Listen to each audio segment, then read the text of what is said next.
Cethul. Cethul ki ora mangan menungso, nek ora mangan teleke menungso.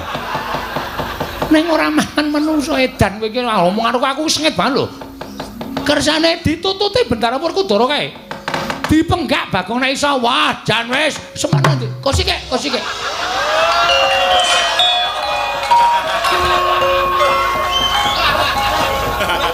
Oh, kesusu-susu. Serar ngeterke iye.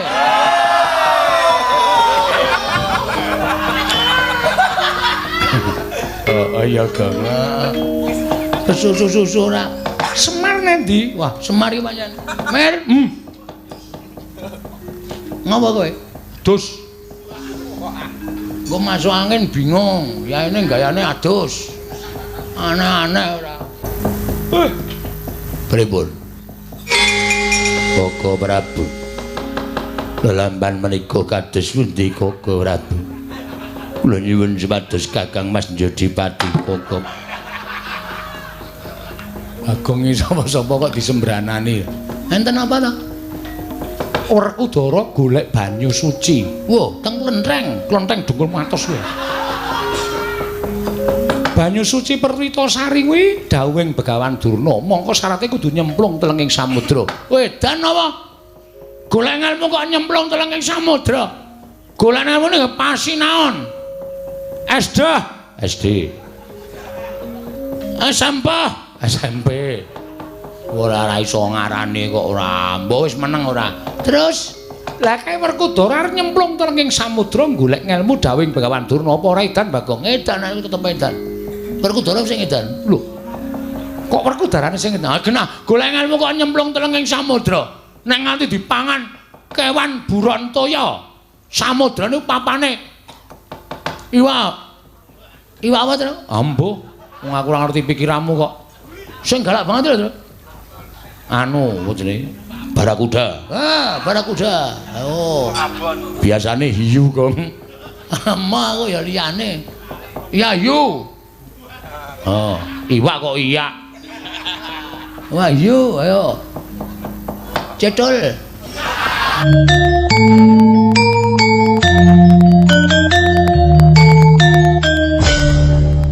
Wah, yu, ayo. Cethul. Cethul ki ora mangan menungso, nek ora mangan teleke menungso. Ning ora mangan menungso edan kowe iki omong karo aku sengit banget lho. Kersane ditututi Bendara Werkudara kae.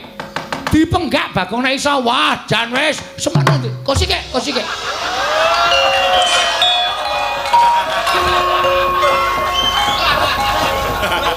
Oh, kesusu-susu. Serar ngeterke iye.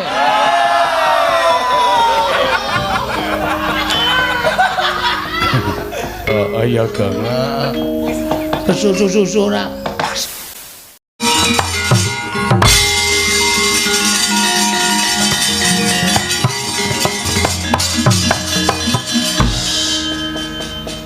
Piye, Kang?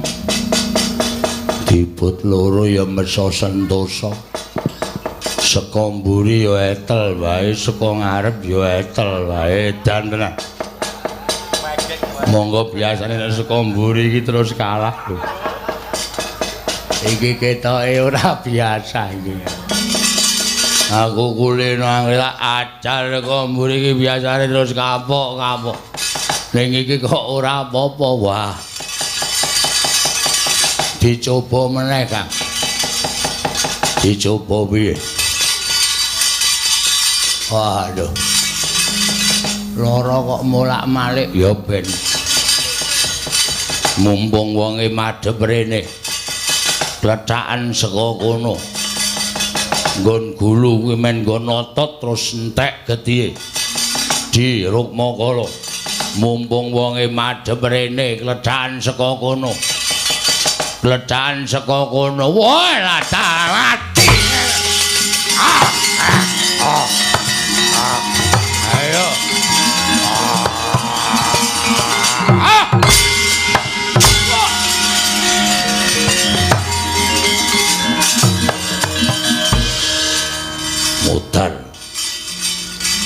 Piye Di, ora sukses. Aku dikipatke kontal diantil semaput. Do semaput do grenengan. Saka kono Kang mumpung wonge madhep rene. Mumpung wonge madhep rene cokoten Kang mati derek aku.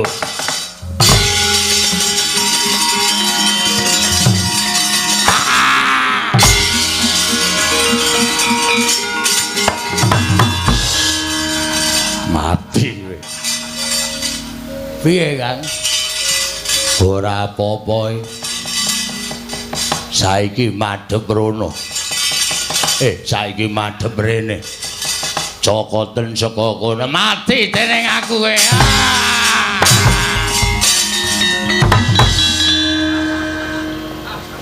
Piye?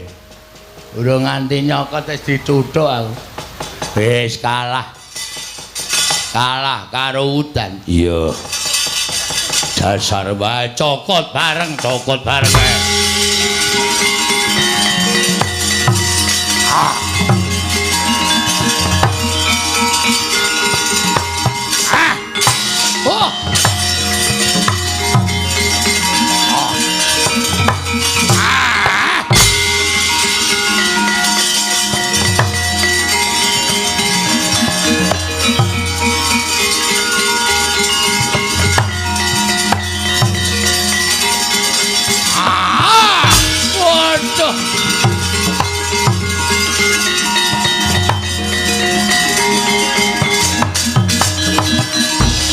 Wah, iki dicekel kiwa nengen. Wah, matek awake dhewe mesti mati.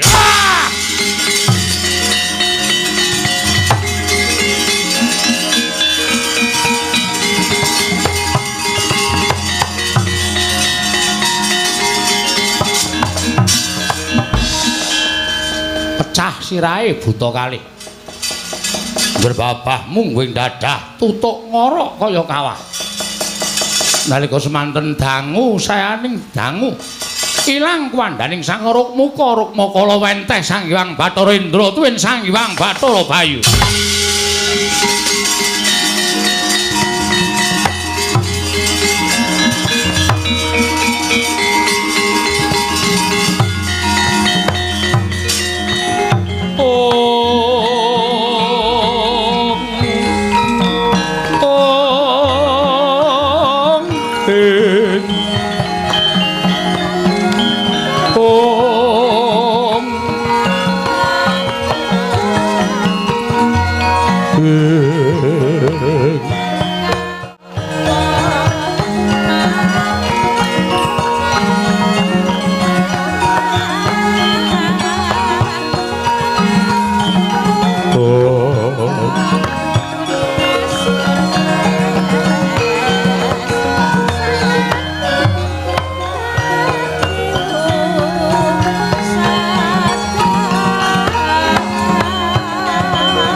kembang popong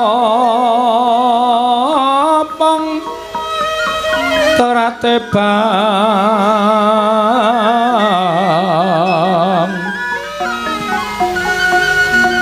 rayungan loma lengkung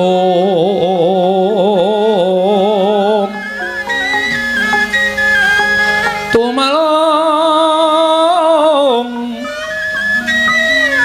rumambat petyan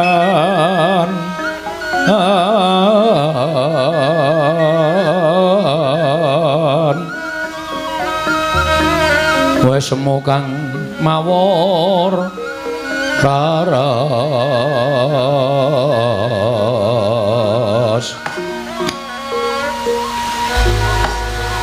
ilanging buta loro ora pangling Indra kakekku karo Bayu ka bapakku ana wigati apa dene Bu wis wujud dewa teka dadak wujud raseksa wong Mas Tunama Sidam sekaring bawana langgeng Bratasena Bathara Indra kakekku kuwi satemene sawise wenteh bali kelawan wujud ulun wujud dewa sayekti ulun bakal ninggal kelawan jeneng kita nanging Kakang Ulun Bathara Bayu ingkang adreng ketemu kelawan jeneng kita mula babagan perkara iku ulun pasrahake kelawan Kakang Ulun Bathara Bayu Bayu bapakku eneng apa Bratasena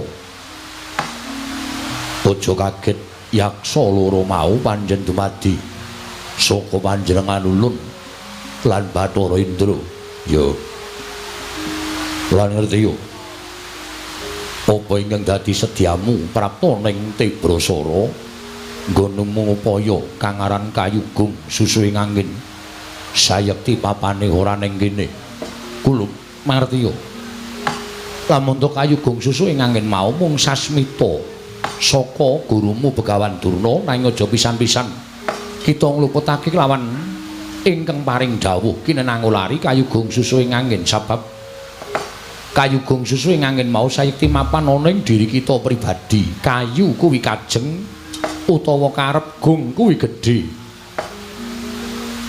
Kayugung Susuing Angin dene angin mau Bajra Hirawana tegese mlebu metu ning napas lamun kita darbi tekad sarta karekat lan mun darbi gegayuhan jumbuhna kelawan mlebu metu ning napas sarta tekad kita nggon kita ngupaya kelawan apa ingkang dadi gegayuhan kita Indra bapakku iya Kang Sangga kuwi nggih nggone ulun wis dilentrehake pengisnebat Kayugung Susuing Angin dina samengko bakal ana dawuh saka Kakang Ulun Bathara Bayu marang jeneng kita kulup Bratasena ngaturake panuwun ingkang tanpa pepindhan dene Ulun Bathara Indra paring andharan werdine Kayugung Susuing Angin lan ngerti yo Bratasena sayekti gurumu Begawan Durna kuwi guru ingkang becik ora kaya sawenehe wong ingkang handhakwa marang gurumu dene yen kepengin ngungak wadining kudrat sira kulup kudu wanuh marang semban kang sejati mula Kang Sangga kuwi nggih sewiji-wiji dawuh ulun wigatekna lan sadurunge sira bali nyuwun keterangan marang gurumu luwih dhisik jeneng kita bakal ulun paringi sarta ulun pacak mawa gelung minangkara minangka waing subratanira nggonira bakal ngidhep ngelmu kasampurnan nggih kula Bratasena ing cumangkah kanggo sesumbar lindhu bumi kunjing kumaluduk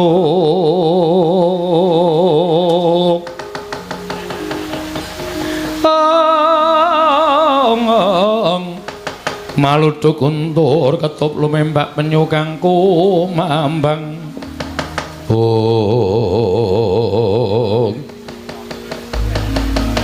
ngaturake panuwun maragake tumpul tumuli tampan ana nggih kula Bratasena apa ingkang dadi sedya ulun dandani kelawan jeneng kita wah ngestoke dawuh Bayu bapakku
rupa wulung yaiku ingkang winastan gelung minangkara cinandhi rengga ndek ngarep dhuwur mburi wondene busana kang wusulun matrapake duwe nguni nalika sira ana ing bungkus pupuk mas rineka jaroting asem sumping pudak sinumpet anting-anting balibar manggis binelah tekan kendhagane gelang candra kirana kampu poling bang pintulu paning secindhe bara tumumpang wentis kanan kiri merong dampur nagaraja minangka kekancing kejaba saka iku nggih jeneng sira ndak paringi paningset sutra hadihangga apa dene cunduk barga warastra besok tumapaing perang gedhe kena kinarya piandel jeneng kita kulup para kudara ngaturake panuwun ingkang tanpa pepindhan tumuli sira Baliya ketemulokan gurumu Begawan Durna lan nyuwuna pituduh ingkang sejatine menyang endi ilmu kasampurnan kawruh panunggal sangkan paraning dumadi Hendra kakekku Bayu bapakku aku nyuwun pamit ulun kondur makayangan sembahku ingkang nderekake Jengkar Hendra kakekku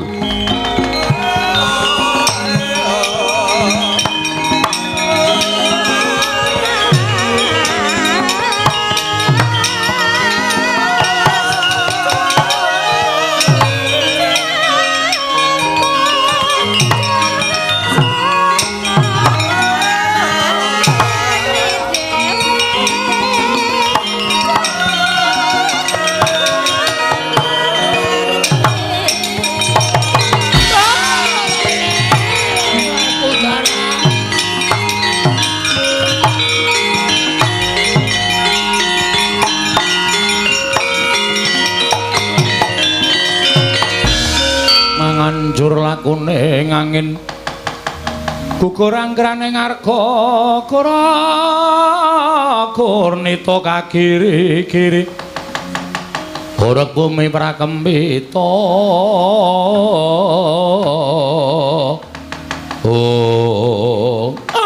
lole kenthos walu gembol monyor-monyor duk neng dungkul wana dadi alas-alas dadi wana tak kira nek dudu kowe Bratasena tak dadi kowe bareng sowan ana ing pertapan Sokalima mongko kowe tak dawuhi goleki kayu gong susu ing angin lah kok malah potonganmu dadi kaya ngono iki piye Brakudara? Wah ketemu karo Bathara Bayu. Loh, ketemu karo Bathara Bayu? Iya. Karo kakek Indra.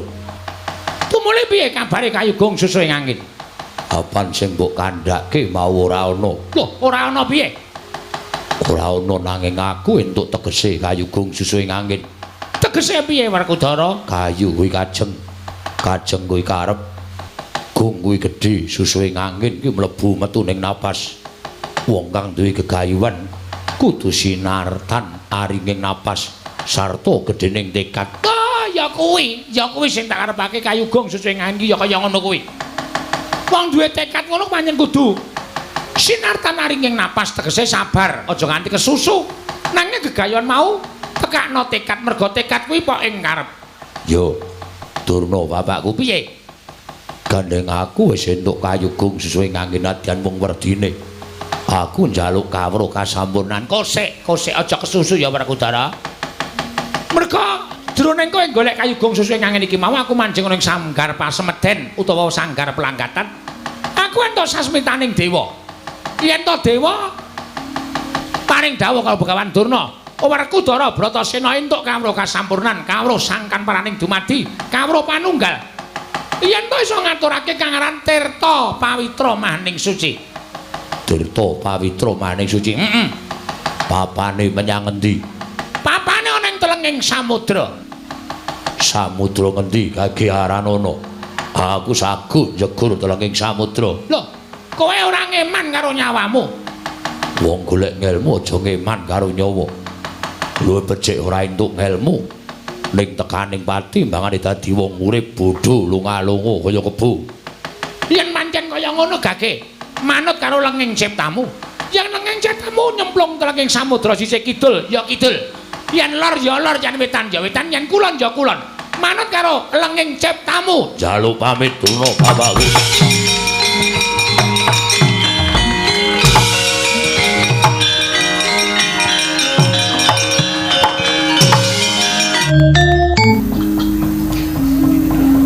ngayojane ya, Tru? Ya, ya. Suwe banget ra nganggo cara songo ngayojan. Songo yoja iki suwe banget di. Aku suluke wis lali. Ora sah suluk. Ora apa-apa. Cah nekat kok. Ah iya. Cah kendel. Aku wis rada lali. Saka pira ta, Tru? Ale mutang saka pira mau nek. Wes Tru, aku gak lucu terus. Oh ya iki ora lucu ngomongke omongane kanca-kanca kok. Kanca-kanca ki prei seminggu. Iya, iki sing dikawatirke nek nganti ketekan debt collector. Mesti telung dina wani nang omah bar kuwi terus dolan. Ha iya. Ya ora apa-apa. Ya. Bola kae malah sapa? Senengane gawe-gawe. Ora gawe-gawe asli. Kowe ora ora ya, Tru. Ndara Werkudara karo Ndara Kresna karo Ndara Janaka kok. Ndara Werkudara kok digondel-gondel iki kae? Mbok. Sebabe arep ngopo? Apa arep melu gara-gara ora entuk ya ora entuk. Satriya kok melu gara-gara. Dicegat kene wae wigatene apa, Tru? Ha iya dicegat kene ya ora apa-apa.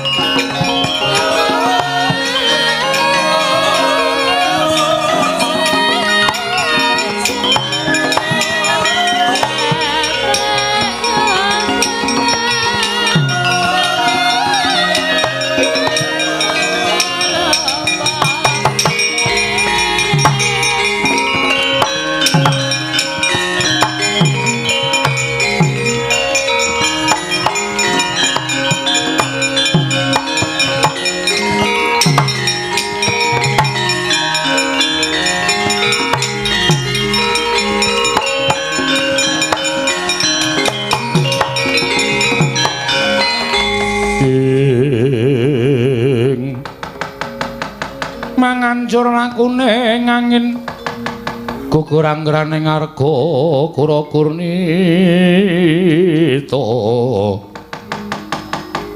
kurnita kagiri-giri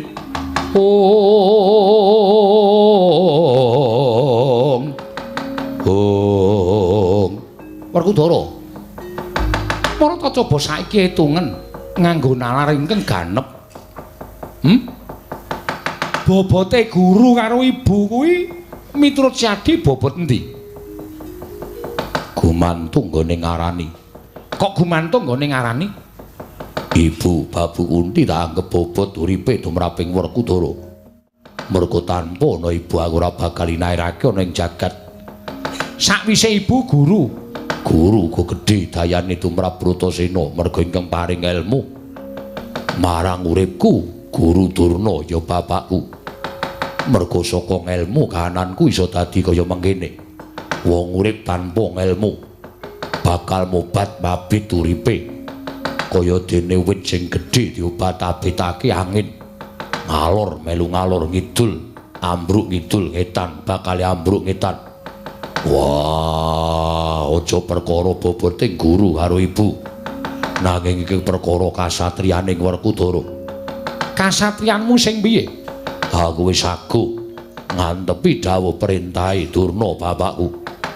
Yen nganti ora tak lakoni kaya ngopo kang padha ngelokke karo Werkudara, kang padha ngrasani lawan aku. Mula ora usah padha wedi. Nggonku golek ngelmu, golek kawruh iki mau nadyan tak rewangi nyemplung segara. Nanging tumrap aku gedhe kapercayaanku kelawan Bapa Durna, wong sing gedhe kapercayane bakal ketemu apa ingkang dijangka. Werkudara. Wong ngangsu kawruh kok dadak nyemplung tenging samudra ki tumrap aku kleru. Tumrap kowe kleru, nanging tumrap aku durung kleru lan ora kleru. Yayi. Yen ngono Syadi wis ora nganggep lawan pun Kakang. Kowe tak anggap pepundhenku tuwa, sedulurku tuwa. Mesine Syadi manut lawan apa kang dadi dawuhing pun Kakang? Aku bakal manut dawuhing Kresna kakangku. Nek yen sak gedhagan iki sing gedhe pangapuramu. Aku ora iso mituhu ngendikaning Kresna kakangku. Aku kudu nyemplung segara menawi paduka Kakang Mas cemplung telenging samudra. Kula mboten badhe kantun Kakang Mas, kula nderek aja. Durung titi wanci kok nyemplung telenging samudra. Janaka, aku janji karo kowe yen sing tak jangka iki kelakon. Wah, mangsa kala besok kowe bakal nampa saka aku, Janaka.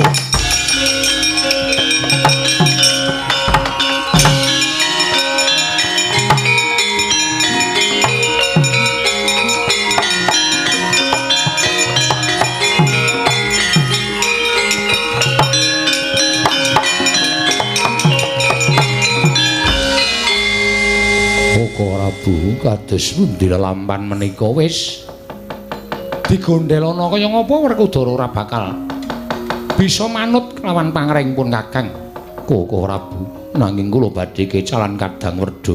Saiki ngene. Ora usah dadak siadi nangisi malang kananing kadangmu Jodipati. Nanging tumrapun Kakang. Perkara iki didumuk sarta digoleki tuk sumbere. Tuk sumberipun kados pundi? Sapa to sing dawuh Werkudara nyemplung telenging segara? Ora iki kejaba mung bapa gurumu Begawan Durna. Mongko kowe ya melu-melu suwita karo Pendhita Durna. Saiki coba pitungen. Apa Pendhita ingkang dawuh kelawan muridé supaya nyemplung telenging samudra Andrapati kaya mengkono mau? Apa isih pantes dadi gurune Janaka? Coba aku tak takon karo kowe, Janaka.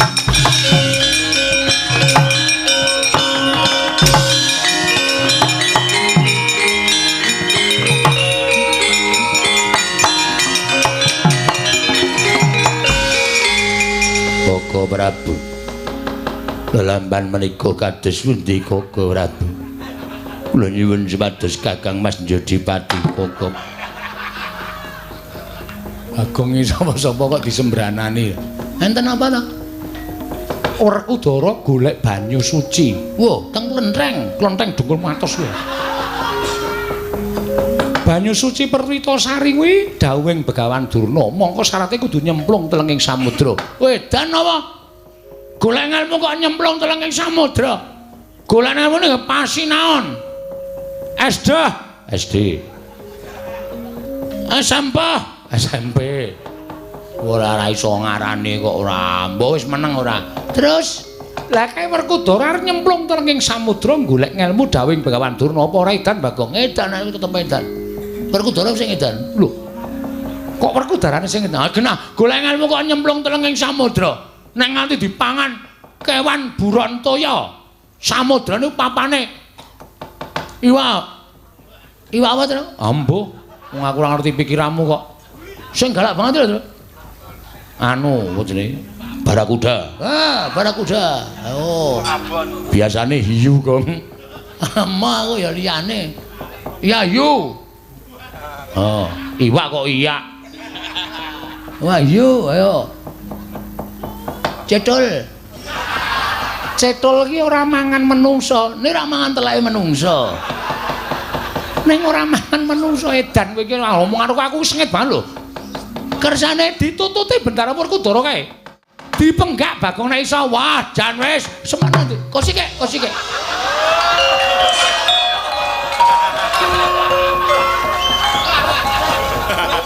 Oh, kesusu-susu.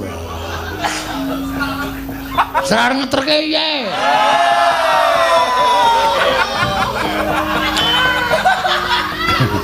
Oh, iya, Gang. Kesusu-susu ora. Semar nendi? Wah, Semar iki pancen. Mer. Ngapa kowe? Dus. Engko masuk angin bingung. Ya ini gayane adus. Aneh-aneh ora. Pripun? Werkudara sida nyemplung. Wah. Mbok ditumbaske baju renang. Ora caturan.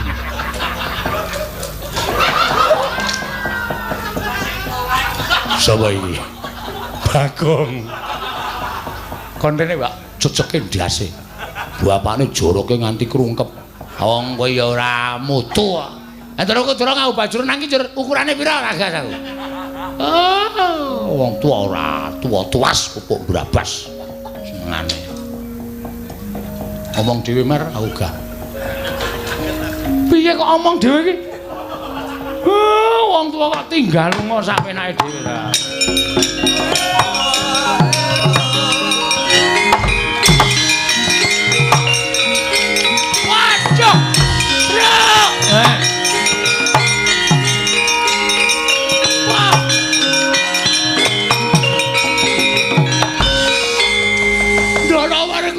sida jeger. Waduh lah mongko kowe arek kule ngoyak ora ketututan. Walah, wis jan dadi Pandhawa mengkari papat. Dara Werkudara jegur segara mesti ora bakal iso urip. Aku usulno dadi Werkudara. Kowe iki maune iki panik. Ning nek bar panik terus cangkemmu sak penake dhewe lho. Apa kowe pantes dadi Ndara Werkudara? Ngene wae, Gong. Piye? Sapa? Kowe apa aku sing nututi Ndara Werkudara? Lho, malah apik dadi pahlawan. Kowe nyemplung renang sing banter Ndara Werkudara diseret. Ngono iso. Sapine sapa ya? Sapine kono. Iki ana sing mrupet wis mejet wae ya hurung. Marai kepikiran aku. Aku tak mulai ya ora sah. Wis ana sing mrupet mejet aku ora kepengen iso engko gampang ora. Njur sapenake dhewe. Piye Truk matur Ndara Kresna ya matur ya.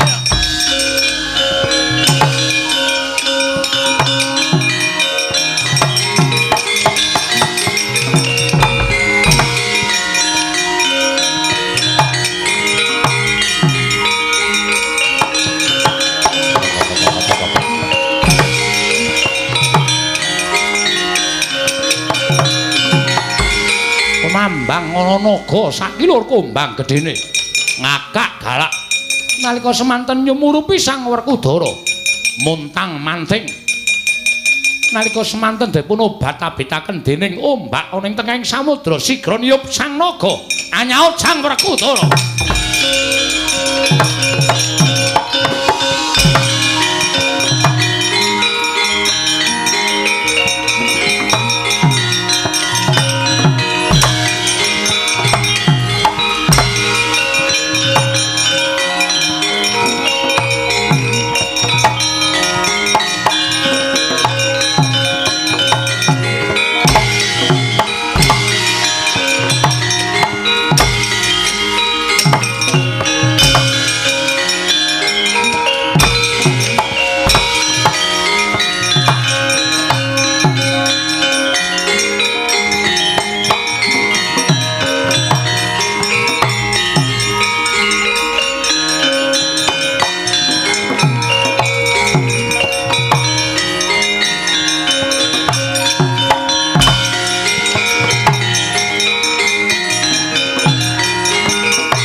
Pinulet-pulet dening naga Kyai Nabat Ngawa ya Kyai Panulah. Wiwit saking pasundulan temeka jempol suku. Nalika semanten Sang Werkudara kaya wis ngraos pejah. Datan ngraosaken gesang nalika semanten kinarya nyengkakaken pejahing Sang Werkudara tutuk naga arsa denelih wonten ing jejongga. Ing nalika semanten nyokot wentise arsa denelih ening jejongga. Saka rosaning pambenggang suwek cangkeme naga.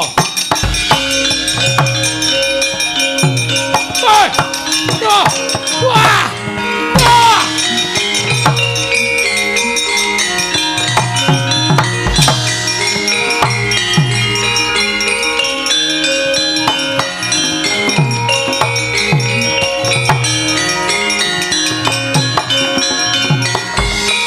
Kumbak kumbul nalika semanten den beto alun Sang Werkudara saya nengah Sang Werkudara nggenya den beto bantring alun tengahing samudra kedadak temangsang wonten ing pulo alit Sang Werkudara manguswamya ngambreng kadikaraning kaswase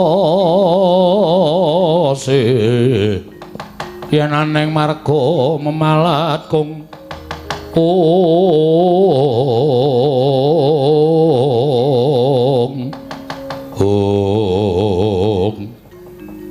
Wah, aku iki apa ngimpi? Mapan ana ing pulo tengah samudra kang asrine kaya ngene. Panggonan iki nyenengake perbawane nentremke ati. Iki ana bocah bajang ijen mapan ana ing papan kene. Kowe kuwi sapa? Anake sapa? Werkudara.